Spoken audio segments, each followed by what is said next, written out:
Hello दोस्त, welcome to my channel GS knowledge by engineer. मैं Chandrabhushan Kumar, electrical engineer, railway. आज हम लोग पढ़ेंगे विद्युत धारा के बारे में कि विद्युत धारा क्या होता है, उसके प्रकार के बारे में और उसके प्रकार में अंतर देखेंगे। आइए देखते हैं। विद्युत धारा, विद्युत धारा, धारा कहने का अर्थ है कि कोई भी चीज का धारा हो सकता है जो फ्लो करे, कंटिन्यूअसली फ्लो करे। हवा भी बहता है तो हवा का भी धारा हो सकता है, पवन धारा। जल भी बहता है नदी में तो नदी का भी ठीक ना, पानी का धारा हो सकता है। तो इसे यह क्या है, विद्युत का धारा है, ठीक ना। अर्थात क्या, किसी चालक तार से, किसी चालक तार में प्रवाह आवेश की दर को क्या कहते हैं, धारा, विद्युत धारा कहते हैं। विद्युत धारा कहते हैं। यह टेंसर क्वांटिटी है, यह टेंसर। अगर टेंसर नहीं रहेगा ऑप्शन में तब अदिश राशि, टेंसर क्वांटिटी या अदिश राशि है। टेंसर क्वांटिटी हम पढ़ा दिया है मेजरमेंट और यूनिट चैप्टर में। अगर आप लोग नहीं पढ़े हैं तो जाके डिटेल में पढ़ने के लिए मेरे प्लेलिस्ट में डाल देंगे, जाके देख लीजिएगा। यह टेंसर क्वांटिटी है। इसे धारा को, विद्युत धारा को आई से सूचित करते हैं, आई से सूचित करते हैं, ठीक। मान के चलिए ये कंडक्टर ले लिए कोई, इसे टी समय में क्यू आवेश फ्लो कर रहा है, प्रवाह कर रहा है। तो एक सेकंड में कितना प्रवाह करेगा, क्यू बाई टी। और इसी को ना क्यू बाई टी को विद्युत धारा कह रहे हैं, आई बराबर ना क्यू बाई टी हो जाए। इसका मात्रक पूछेगा कूलम पर सेकंड, इसी को एम्पियर कहते हैं। ऐसा यूनिट में इसी को एम्पियर कहते हैं। तो इसका मात्रक क्या हो जाएगा, मात्रक क्या हो जाएगा, कूलम पर सेकंड, इसी को एम्पियर ऐसा यूनिट में कहते हैं। इसको ए से सूचित करते हैं। इसका फॉर्मूला आई बराबर क्या हो गया, क्यू बाई टी, ठीक। अब एक एम्पियर हो गया, यानी कि अगर एक एम्पियर का मान निकाला जाए, 1 एम्पियर बराबर क्या हो जाएगा, 1 कूलम बटा 1 सेकेंड।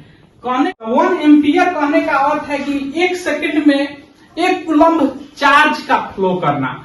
अगर मान के चलिए मेरे शरीर से 1 एम्पियर करंट अगर फ्लो कर रहा है, इसका मतलब है कि 1 सेकेंड में 1 कूलम चार्ज का फ्लो करना। तो आप लोग जानते हैं कि एक इलेक्ट्रॉन पे जो चार्ज होता है 1.6 इंटू 10 टू पावर -19 कूलम होता है।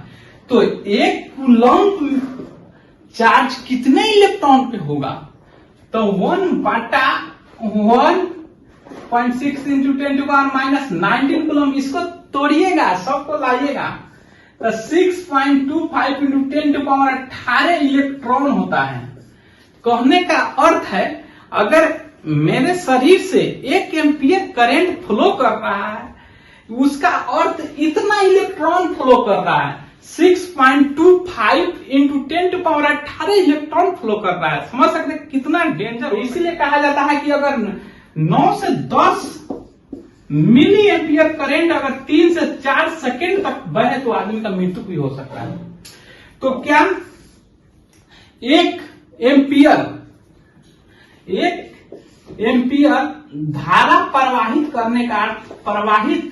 करने का अर्थ है कि 6.25 into 10 to power 18 electron flow कर रहा है, प्रवाहित कर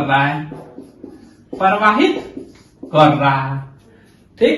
अब देख लेते हैं कि जो करंट है वो ओपन सर्किट से क्या करता है, क्लोज सर्किट से पास करता है, यानी कि फ्लो करता है।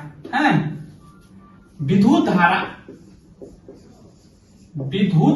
धारा जो होता है हमेशा बंद परिपथ से परवाह करता है, परवाह करता है। कहने का अर्थ है कि ओपन हो जाएगा सर्किट। मान के चलिए कि ये सर्किट हुआ, ठीक, यहां पे बैटरी जोड़ दिए, फिर भी अगर ये ओपन है तो इसमें करंट फ्लो नहीं करेगा, ठीक। कहने का अर्थ अगर ये शॉर्ट हो जाएगा, क्लोज हो जाएगा, तो इसमें करंट फ्लो करेगा, आई फ्लो करेगा। लेकिन जैसे ही ये ओपन हो जाएगा तो इसमें करंट का मान क्या हो जाएगा, जीरो हो जाएगा। क्यों जीरो हो जाएगा? ओपन के केस में आर का मान इन्फिनिटी होता है और आई बराबर हम लोग जानते हैं V बाई आर। भी यहाँ पे वोल्टेज है, वोल्टेज का कुछ भी V मान रख दीजिए, आर बराबर इन्फिनिटी रखिएगा तो एनीथिंग बट इन्फिनिटी जीरो हो जाता है।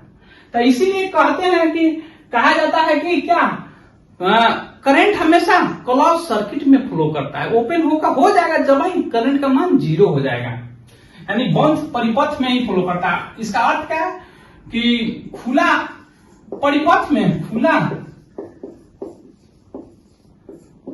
परिपथ में क्या होगा, आई का मान, आई का जो मान है जीरो हो जाएगा। हमेशा करंट जो होगा वो इलेक्ट्रॉन के अपोजिट डायरेक्शन में बहेगा, यानी कि विपरीत दिशा में बहेगा। जैसे मान के चलिए करंट ऐसे, अब हम पूछे यहाँ पे लोडे कर दीजिए, कोई दिक्कत नहीं, यहाँ पे करंट बह रहा है, यहाँ पे करंट जा रहा है, तो हम पूछे कि किस डायरेक्शन में जा रहा था, आप कह रहे हैं कि इस पॉजिटिव से होकर करंट जा रहा है।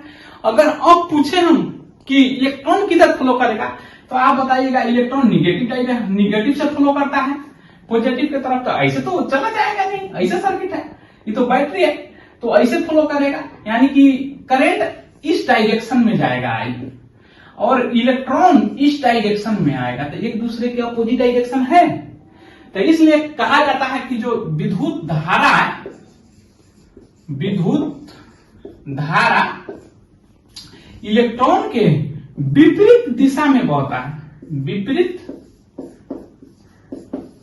दिशा में प्रवाह होता है, प्रवाह होता है, होता है। अब तो हम लोग करंट से रिलेटेड चीज को देख लिए, ठीक। अब हम लोग देख लेते हैं कि करंट डेंसिटी, धारा घनत्व, ठीक, या इकाई क्षेत्रफल से, इकाई क्रॉस अनुप्रस्थ काट के क्षेत्रफल से बहने वाला करंट का हम विद्युत धारा घनत्व बोलते हैं। मान के चलिए कंडक्टर हो गया, कंडक्टर, ठीक ना, ये कंडक्टर हो गया, इसमें जो यहां पे जो करंट फ्लो करेगा, आई का मान जो फ्लो करेगा इससे, इस क्षेत्र में, ये मान के चलिए इसका एरिया ए हो गया, इस इकाई क्षेत्रफल में जितना करंट का फ्लो करेगा इकाई में, तो उसको करंट डेंसिटी कहते हैं।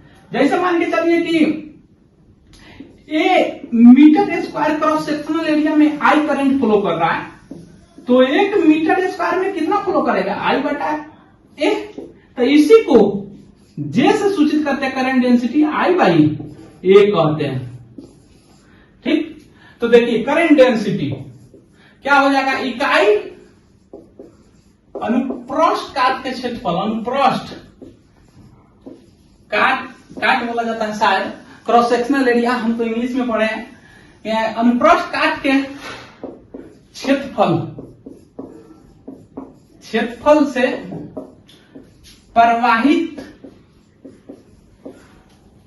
धारा को, विद्युत धारा को, विद्युत धारा को क्या कहते हैं, घनत्व कहते हैं, विद्युत धारा घनत्व कहते हैं,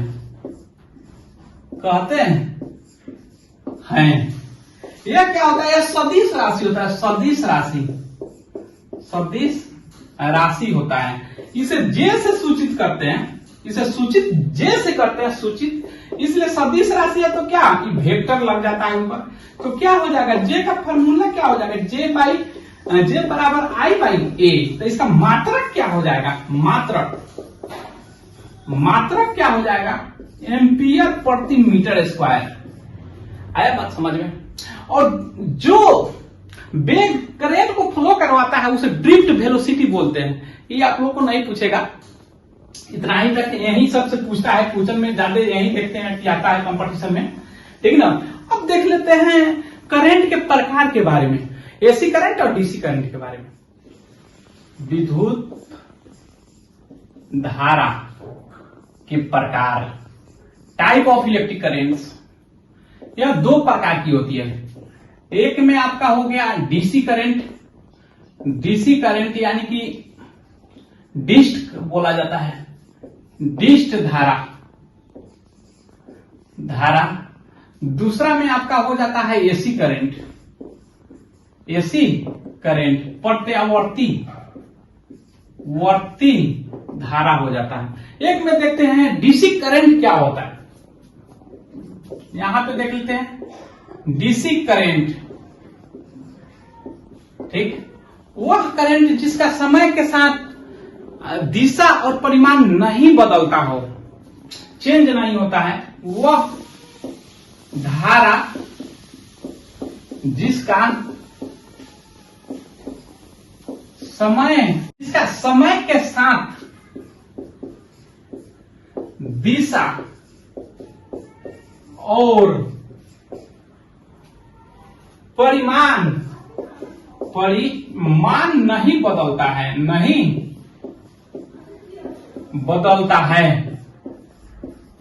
उसे क्या कहते हैं, उसे डीसी करंट कहते हैं।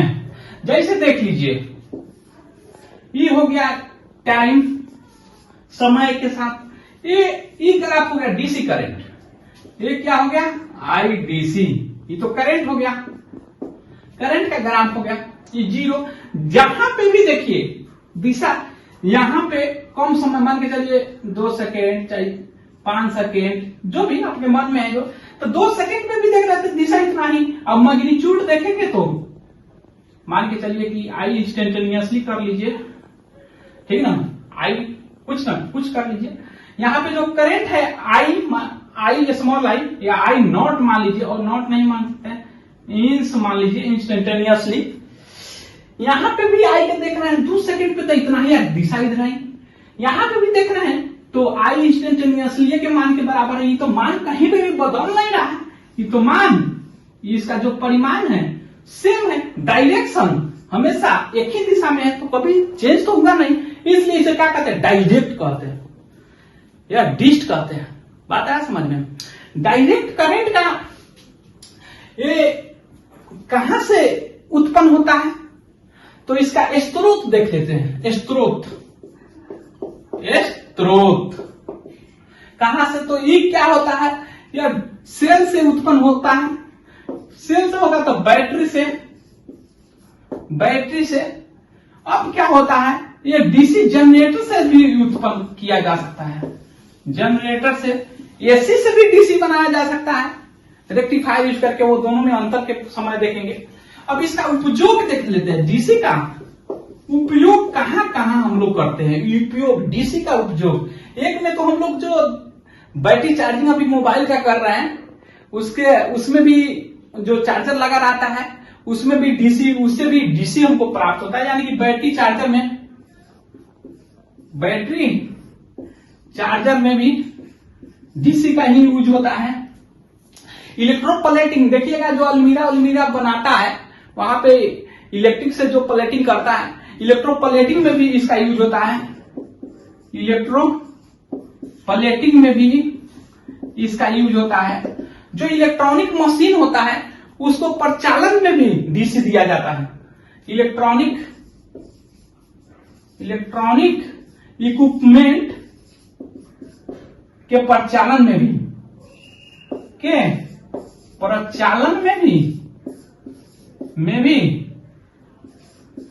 इसका यूज किया जाता है, इसका यूज होता है। ठीक, आगे पढ़ेंगे हम लोग कि इसका फ्रीक्वेंसी 0 होता है, पावर फैक्टर 1 होता है। यहां पे भी देख सकते हैं, ठीक ना, देख लीजिए यहीं पे डीसी का जो होता है इफिशियंसी,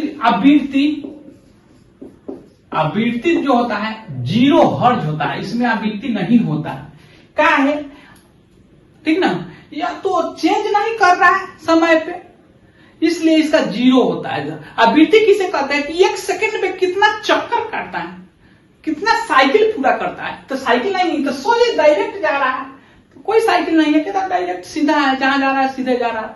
ये तो जाके आ तो नहीं रहा है, ठीक ना। इसलिए इसका आवृत्ति क्या होता है, 0 होता है। इसका जो पावर फैक्टर होता है, शक्ति गुणांक कहिए या पावर फैक्टर कहिए, पावर फैक्टर जो होता है वह 1 होता है। cos फाई होता है पावर फैक्टर, हमेशा ही फाई का मान 0 होता है। ये क्या होता है, फाई वोल्टेज, और मान के चलिए ये वोल्टेज हो गया, ये भी हो गया। अगर इसके चलते ये करंट फ्लो कर रहा है, फाई है, तो इसी का cos फाई को का पावर फैक्टर बोलते हैं। यानी कि पीएफ बराबर क्या होता है, cos फाई का एंगल यही होता है R/Z, एसी में भी लेते हैं। तो ये तो 0 है, ये तो एंगल डीसी में क्या होता है, यही वोल्टेज है और यही करंट है, ये वोल्टेज है ये करंट है, एक ही दिशा में दोनों चलता है। इधर वोल्टेज का ये या करंट का ये दोनों सेम दिशा में चलता है, इसलिए दोनों के बीच का जो एंगल होता है 0, इसलिए पावर फैक्टर क्या हो जाता है, cos 0 का मान क्या 1, तो 1 होता है। तो अब हम लोग देख लिए डीसी देख लिए, अब AC current, alternative current, alternating होता है, नेटिंग करंट, यानी कि प्रत्यावर्ती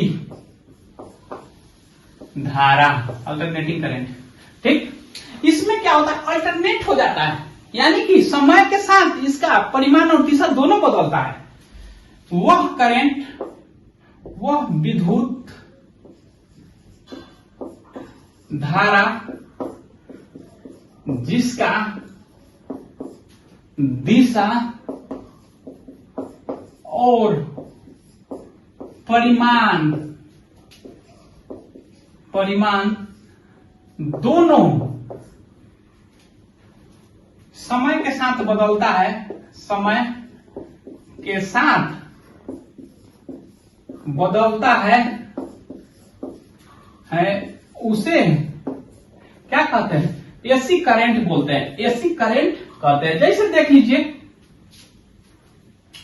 यहां पे देख लीजिए, हो गया, इधर पॉजिटिव हो जाएगा आई का वैल्यू, आई पॉजिटिव, इधर जाएगा तो निगेटिव हो जाएगा, ठीक है ना।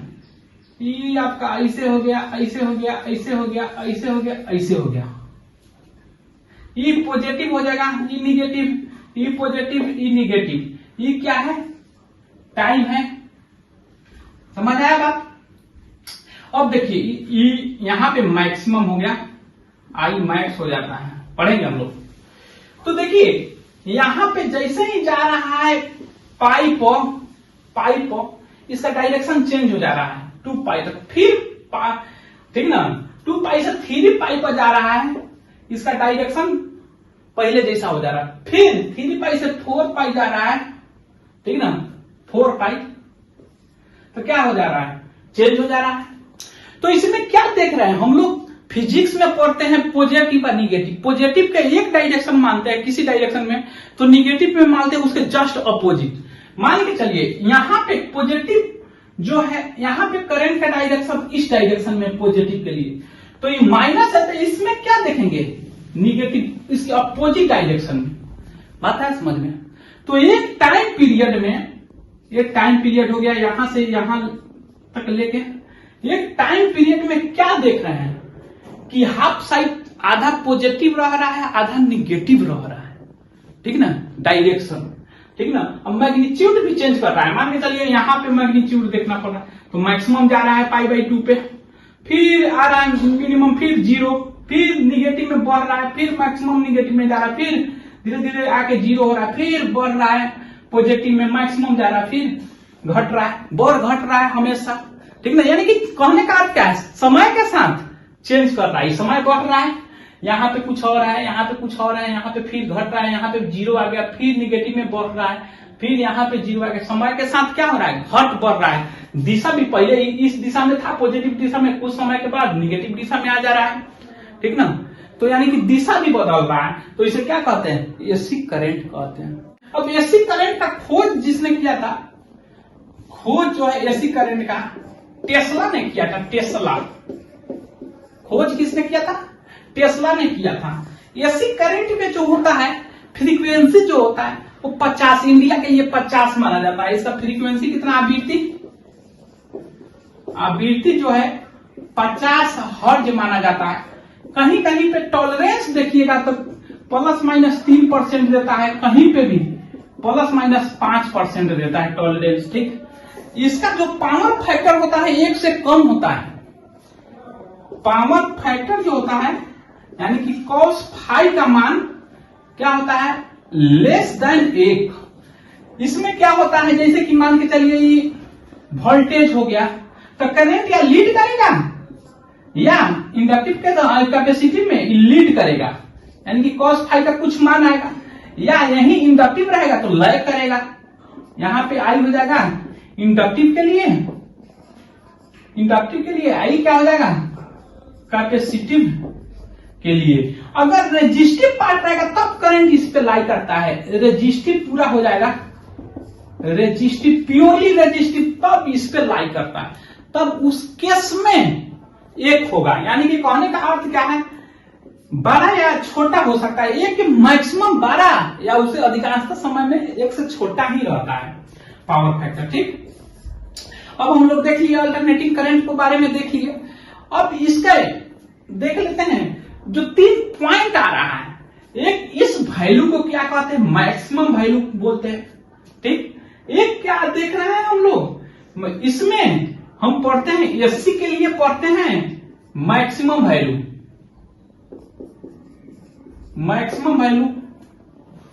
एसी में क्या पढ़ेंगे? एक पॉइंट पढ़ेंगे मैक्सिमम वैल्यू या कि शिखर मान, हिंदी में बोला जाता है शिखर मान। 2 में पढ़ेंगे औसत वैल्यू, ठीक ना। 3 में पढ़ेंगे आरएमएस वैल्यू। ठीक, तो आइए एक एक करके देखते हैं। पिक वैल्यू या शिखर वैल्यू, हिंदी में क्या बोलते हैं? शिखर मान, पिक वैल्यू।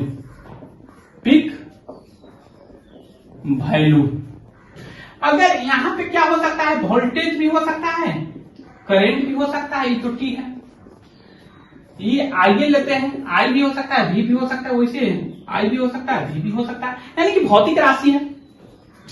तो एक में पिक वैल्यू, तो देखिए यही पॉजिटिव साइड जाइएगा तो यही ना पिक वैल्यू है, सबसे ज्यादा मैक्सिमम वैल्यू क्या आ रहा है मैग्नीट्यूड में, यही ना।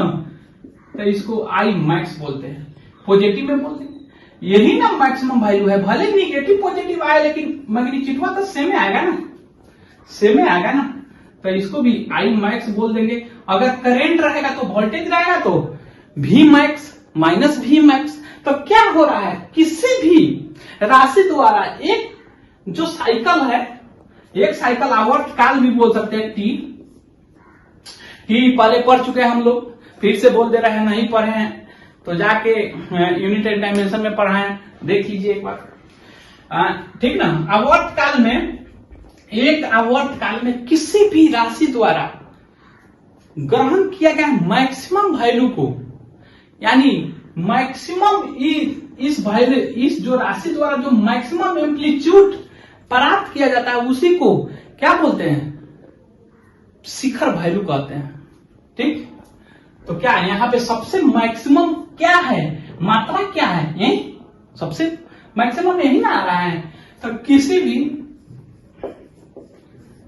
भी राशि बोल सकते हैं, करंट हो सकता है, वोल्टेज हो सकता है, उसे फ्रीक्वेंसी भी कर सकते हैं। किसी भी राशि द्वारा एक पूर्ण साइकिल में, पूर्ण चक्र करने का एक टाइम पीरियड में, ठीक ना, चक्र में प्राप्त महत्तम मात्रा, इसका अमाउंट, एम्पलीट्यूड, मैग्नीट्यूड, मात्रा को क्या बोलते हैं? शिखर वैल्यू कहते हैं, शिखर मान कहते हैं, मान कहते हैं। अगर करंट को लेंगे, आई के लिए क्या हो जाएगा महत्तम मान का सूचित आई मैक्स, यही वोल्टेज रहेगा तो वी मैक्स। ठीक, अब यही देखते हैं वोल्टेज रहेगा तो वी मैक्स हो जाएगा। अब देखते हैं हम लोग इसमें आई मैक्स को निकालना जान गए। अब दूसरा में देखते हैं आरएमएस वैल्यू, एवरेज वैल्यू था तो एवरेज वैल्यू पहले चर्चा कर लेते हैं। दूसरा में देखते हैं औसत मान। औसत मान क्या होता है? तो औसत मान जो होता है, जितना सेम चार्ज सेम कंडक्टर में जितना डीसी आवेश उत्पन्न करता है उतना ही एसी कर दे। एसी के वह मात्रा जो डीसी इतना आवेश उत्पन्न कर दे, आवेश प्रवाह करते, उसे क्या कहते? एसी के लिए औसत मान कहते हैं। मान के चलिए यहां पे कोई कंडक्टर है, ठीक ना, ये एसी है। एसी इतना कितना करंट दे या कितना वोल्टेज दे कि इसमें जो चार्ज है क्यू, ठीक ना, उतना वोल्टेज यहां पे देख लीजिए। ये डीसी हो गया, ये कंडक्टर हो गया, ठीक ना, ये कंडक्टर, ये डीसी हो गया, डीसी हो गया, आई ई टी, ठीक ना, ये भी आई हो गया। ये अगर क्यू इसमें उत्पन्न कर रहा है चार्ज डीसी, ये डीसी है, ये आई डीसी, इसमें क्यू अगर चार्ज उत्पन्न कर रहा है कंडक्टर में, तो कितना एसी का कितना मान दे इसमें कि वे चार्ज उत्पन्न करे। ये भी एसी का, एसी भी, एसी का कितना मान दे कंडक्टर को कि डीसी जितना चार्ज उत्पन्न किया है इसमें उतना ही चार्ज ये भी उत्पन्न करे। तो आइए देखते हैं औसत मान। अल्टरनेटिंग करंट का या एसी का वह मान जो डीसी के समान आवेश उत्पन्न करता है, आवेश उत्पन्न करता है, उसे क्या कहते हैं? उसे एसी के लिए औसत मान कहा जाता है। औसत मान कहते हैं। जैसे देख लीजिए, ये औसत मान जो होता है पूरा साइकिल पे निकालेंगे तो ये पॉजिटिव होगा, ये निगेटिव। तो सेम अमाउंट में अगर करंट है तो प्लस आई ले लीजिए, इतना के लिए प्लस आई ले लिए, जोड़ेंगे, ठीक ना, माइनस आई ले लीजिए, इसके लिए बटा 2, जब वो जोड़ेंगे उतना से बटा एवरेज निकालने के लिए, तो क्या हो जाएगा? आई माइनस आई बटा 2 यानी कि 0। तो कंप्लीट साइकिल के लिए, एक पूर्ण चक्र के लिए कितना हो जाता है औसत मान? 0। पूर्ण साइकिल के लिए, पूर्ण चक्र के लिए, चक्र के लिए क्या हो जाता है? आई एवरेज या आई वी एवरेज क्या हो जाएगा? 0। तो एक्चुअल में एवरेज का मान निकाला जाता तो हाफ साइकिल के लिए निकाला जाता है।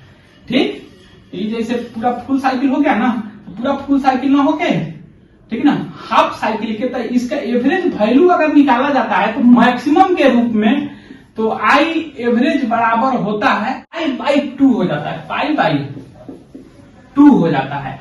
इसको काट छाट करिएगा यानी कि एवरेज वैल्यू आई मैक्स बटा पाई बाई 2 हो जाता है। तो इसको काट छाट करिएगा तो आता है 637 आई मैक्स, मैक्सिमम के रूप में।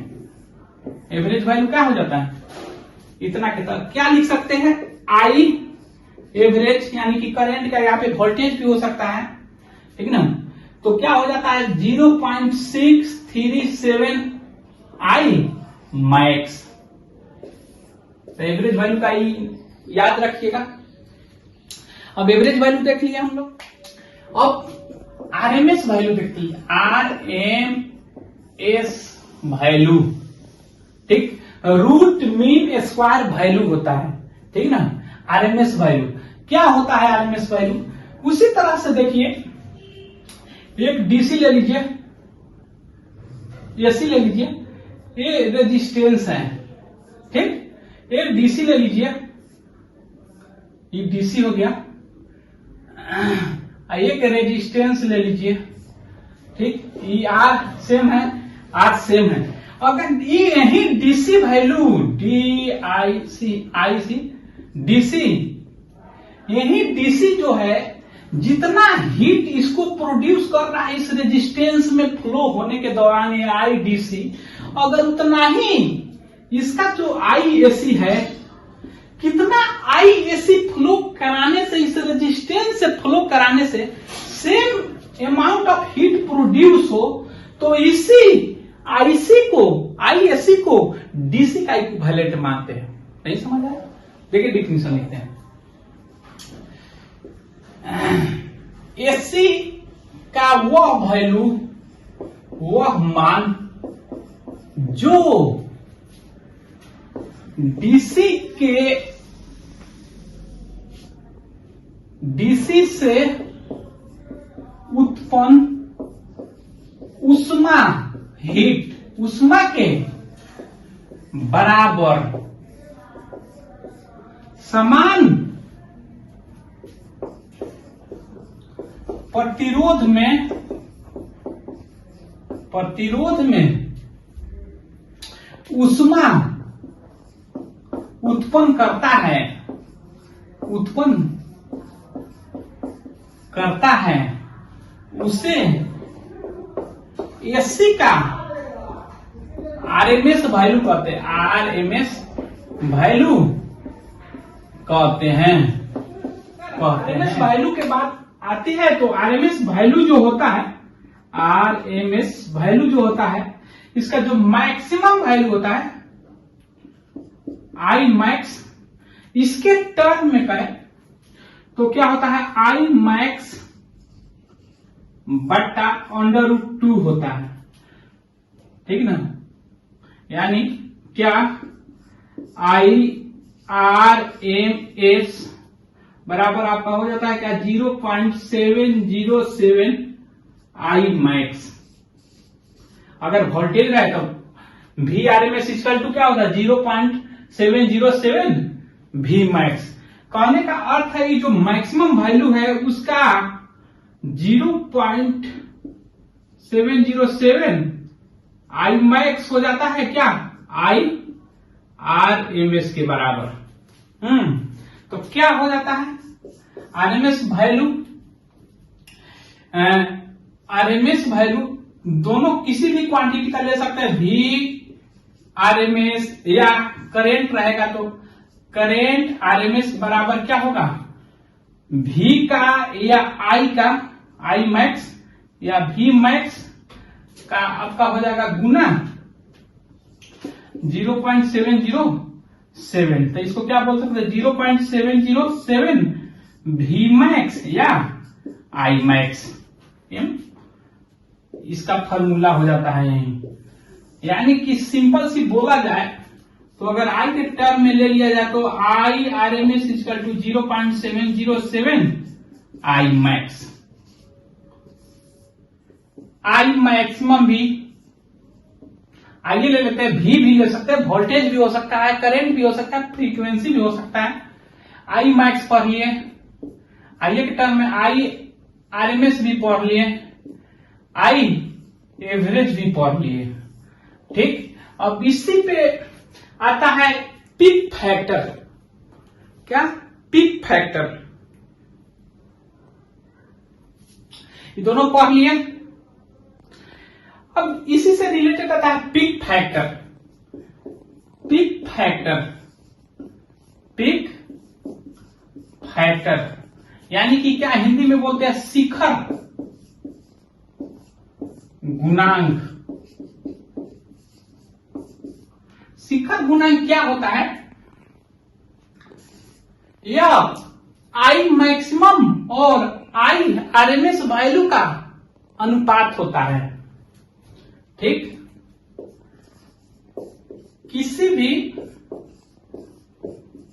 राशि, भौतिक राशि, विद्युतीय राशि लिख दीजिए, विद्युत राशि के राशि के शिखर मान यानी कि क्या मैक्सिमम वैल्यू और आरएमएस मान के अनुपात को क्या बोलेंगे? पीक वैल्यू, शिखर मान कहते हैं।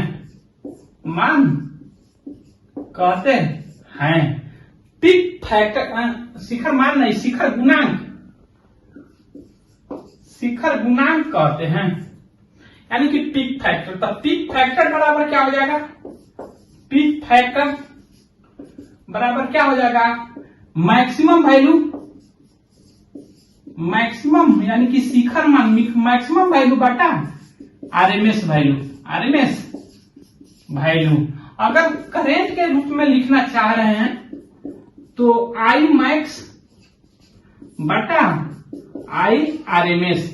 तो इसको तोड़िए, आई मैक्स हो गया, यहाँ पे आई क्या हो जाएगा? आई आरएमएस के बराबर मैक्सिमम के टर्म में क्या हो जाएगा? 0 पॉइंट। अगर इसको लिखना चाहे हम लोग तो क्या लिख सकते हैं मैक्सिमम के टर्म में? Peak factor 0.707 I max. तो मैक्स खत्म, आई मैक्स खत्म, तक सीधे क्या हो जाएगा? 1 बटा 0.707, जिसका मान आप निकालिएगा तो पीक फैक्टर बराबर हो जाएगा, इस साइनुसॉइडल के लिए पीक फैक्टर बराबर हो जाएगा √2 यानी कि 1.414। तो पीक फैक्टर का मान कितना आ जाता है साइनुसॉइडल के लिए?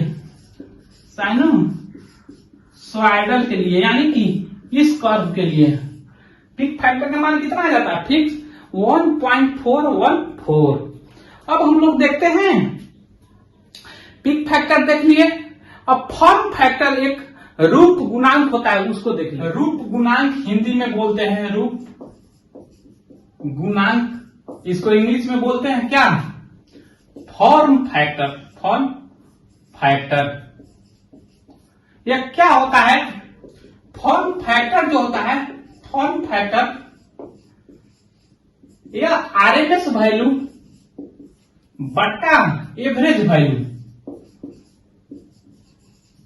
वैल्यू का अनुपात होता है।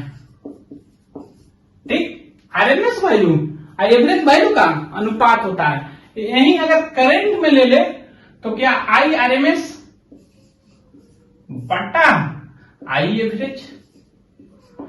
तो इसको अनुपात को कटाने के लिए किसी भी दो अनुपात अलग रहता है तो सेम अनुपात में लाना पड़ेगा न्यूमेरिकल वैल्यू के लिए।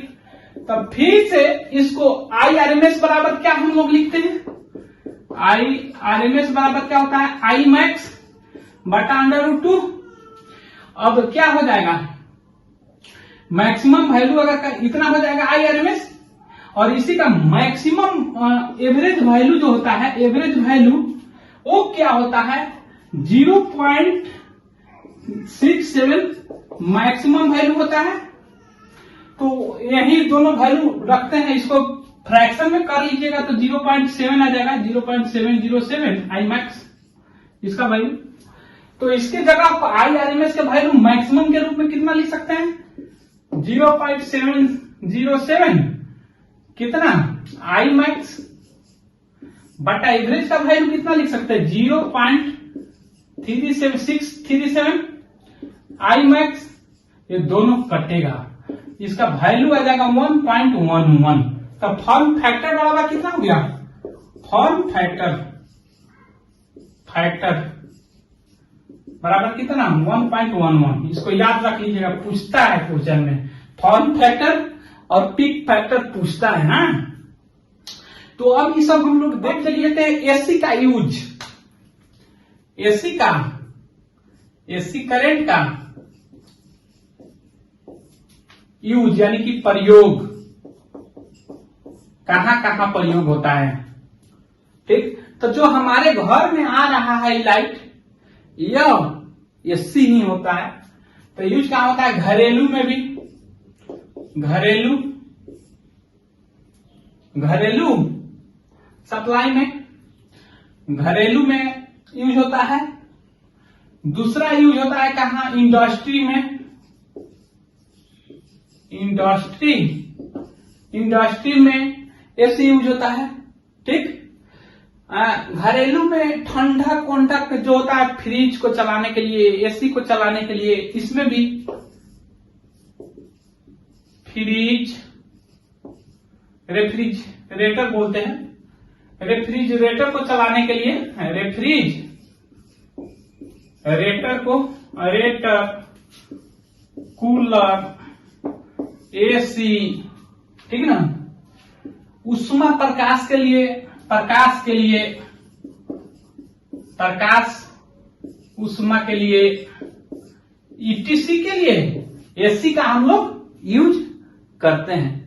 और भी यूज करते हैं हम लोग मिल मशीन में, फ्लोर मिल में भी उसका यूज करते हैं। अब हम लोग देख लिए एसी का यूज। अब देख लेते हैं जो एसी डीसी पर है, दोनों करंट में अंतर। तो एक तरफ ले लेते हैं, इधर ले लेते हैं एसी, इधर ले लेते हैं डीसी। ठीक, एक नंबर में आपका इसमें क्या होता है? दिशा और परिमाण दोनों समय के साथ परिवर्तन करता है। दिशा और परिमाण समय के साथ परिवर्तन करता है। ठीक, इसमें क्या होता है? दिशा और समय के, दिशा और परिमाण क्या होता है? फिक्स होता है, कांस्टेंट होता है, अचर होता है, अचर होता है। ठीक, समझ है? अब देख लीजिए, इसको स्टेप अप स्टेप डाउन कर सकते हैं एसी को, यानी कि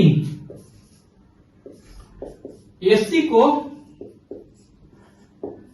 स्टेप अप और स्टेप डाउन कर सकते हैं।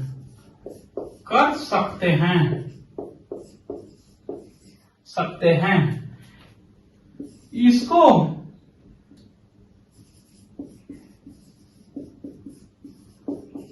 स्टेप अप और स्टेप डाउन नहीं कर सकते हैं। इसका अर्थ समझे, स्टेप अप स्टेप डाउन क्या बोल रहे हैं?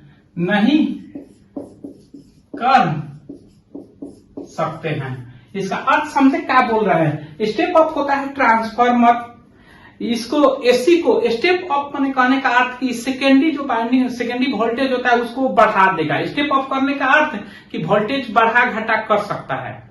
डाउन करने का अर्थ घटाना, यानी कि वोल्टेज एसी करंट को या वोल्टेज को ट्रांसफार्मर घटा बढ़ा कर सकता है, लेकिन इसका वोल्टेज या करंट होगा वो घटा बढ़ा नहीं कर सकता है। इसमें देखिए, अगर घटा बढ़ा नहीं करता, इसका जो होता है यह ज्यादा दूरी तक ले जाया जा सकता है। स्टेप अप जैसे कि ट्रांसमिशन में, एथी में, जनरेशन में उत्पादन हुआ इलेक्ट्रिसिटी, वहां 11 किलो वोल्ट उत्पादन होता है, उसके बाद 66 या 32 केवी पे स्टेप अप कर दिया जाता है, वहां से ट्रांसमिट किया जाता है एसी को, ताकि उसमें लॉस कम हो। वोल्टेज ज्यादा हो जाता है, जैसे कि P बराबर क्या हो जाता है? VI cos phi। अभी वोल्टेज ज्यादा हो जाएगा तो करंट का मान, तो पावर फिक्स है, ये करंट का मान कम हो जाएगा। करंट का मान कम होगा तो I स्क्वायर RT जो लॉस होगा क्या होगा? कम हो जाएगा। ठीक है ना? तो स्टेप अप करने से, वोल्टेज का मान बढ़ाने से लॉस कम होता है, यानी इसमें ट्रांसफार्मर का प्रयोग होता है। इसमें ट्रांसफार्मर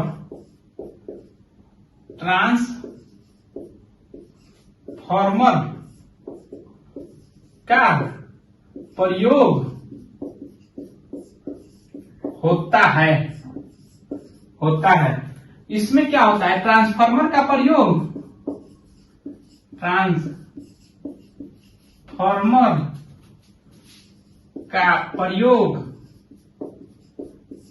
नहीं होता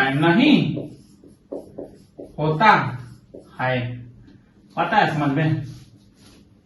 अब देखिए, इसमें ट्रांसफार्मर का प्रयोग नहीं, यानी कि स्टेप अप करता है, तो इसको क्या स्टेप अप करके दूर तक ले जाया जा सकता है, यानी कि इसमें लॉस कम होता है। इसमें स्टेप अप करता है तो इसमें ऊर्जा का हवांश यानी कि खर्च कम होता है।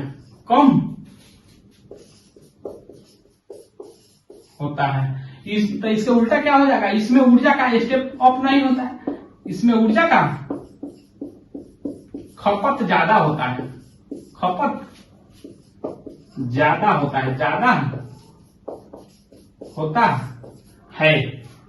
पता है समझ में? अब इसको दूर तक ले जाया जा सकता है, स्टेप अप करके दूर तक इसको दूर तक ले जाया जाता है। इसको ज्यादा दूर तक नहीं ले जाया जाता है, इसको दूर तक नहीं ले जाया जाता है, नहीं ले जाया जाता है। ठीक, समझ आ गया? अब इसमें क्या होता है? इसको एसी से डीसी से इन्वर्टर के द्वारा एसी प्राप्त कर सकते हैं। इसको क्या रेक्टिफायर द्वारा इसको एसी से डीसी प्राप्त कर सकते हैं। अगला देख लेते हैं। अब देखिए, एसी का आवृत्ति 50 हर्ट्ज होता है। एक टॉलरेंस लिया जाता है, कहीं 3 देता है, कहीं 5 हर्ट्ज देता है। ठीक ना? इतना तक टॉलरेंस इसका ले सकते हैं। इसका क्या होता है? आवृत्ति 0 होता है। इसका आवृत्ति क्या होता है? इसमें आवृत्ति क्या होता है? 0 होता है। ठीक ना? इसमें क्या होता है? एसी का जब माप करते हैं, तो देखते हैं कि इसका आममीटर या वोल्ट मीटर से मेजर करते हैं तो इसका आरएमएस वैल्यू आता है और इसका एक्चुअल वैल्यू, वास्तविक वैल्यू मेजर होता है। इसका आममीटर में आममीटर या volt meter RMS value major करता है। आरएमएस एसी का आरएमएस मान बताता है। आममीटर या वोल्ट मीटर एसी का, यहां पे लिख लीजिए, एसी का क्या आरएमएस मान बताता है, जबकि इसमें आममीटर से करंट को मेजर करते हैं, वोल्ट मीटर वास्तविक यानी जितना रहता है वास्तविक मान को बताता है।